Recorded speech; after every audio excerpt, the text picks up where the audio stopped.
Bienvenue à tous dans cette nouvelle vidéo. On se retrouve pour la seconde analyse de ce mardi 16 août 2022 sur les Pokémon de la 7e génération. Et nous allons parler dans cette vidéo de Plumeline, qui est un Pokémon assez spécial parce qu'il a quatre formes en fait.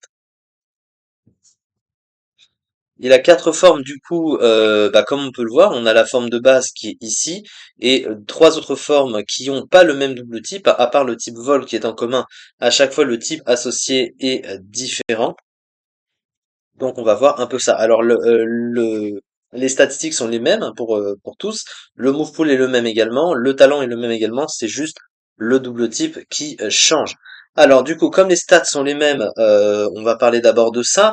Alors les stats dans l'ensemble, elles sont vraiment pas bonnes, hein. Il a une attaque spéciale de 98 qui est correcte mais pas exceptionnelle non plus.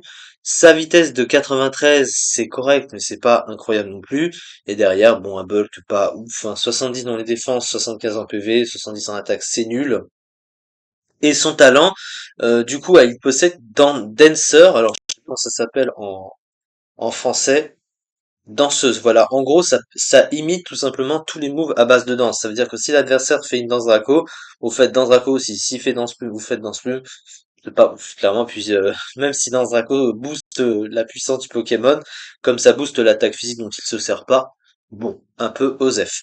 Son move pool. Alors, avant de passer au move pool, on va comparer d'abord les types, hein. Alors, le premier, la forme de base, elle est de type feu et vol. Feu et vol, c'est pas le meilleur type des quatre. Le meilleur, c'est la forme pom-pom de type électrique vol, parce que c'est le type le plus intéressant défensivement et offensivement.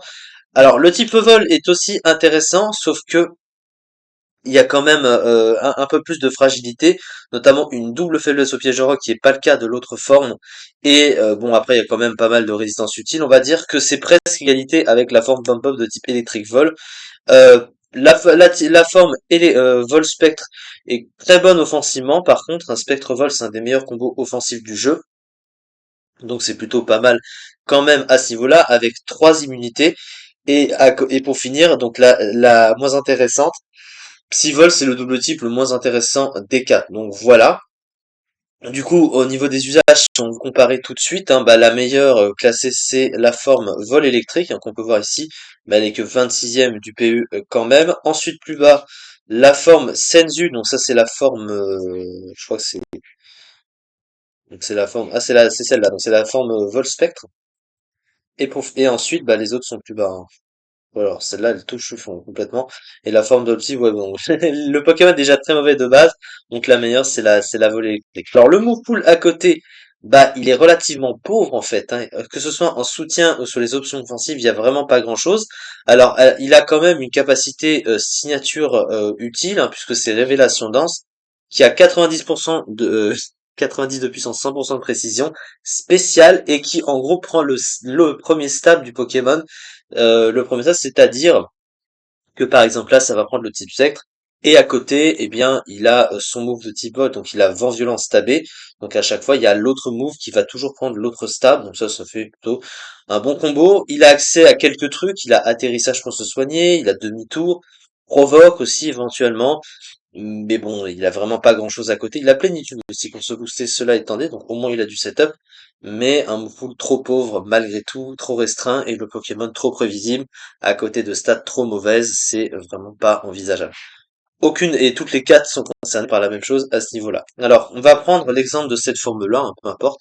Une bonne attaque spéciale et une bonne vitesse, le bon talent danseuse, un double type correct offensivement. Bon, danseuse, c'est quand même pas ouf, hein.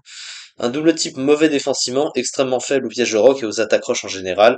Des statistiques défensives moyennes, un full offensif comme défensif très pauvre. Bon, voilà. Après, c'est juste la différence des faiblesses et par rapport au type, mais globalement, ça reste de mauvais Pokémon. Tous les quatre, donc il n'y a pas trop de débat, même si après ça se joue au niveau du type surtout. Merci beaucoup en tout cas de m'avoir suivi pour cette vidéo. On se retrouve pour la dernière analyse du jour juste après celle-ci. Merci beaucoup de m'avoir suivi et à très vite.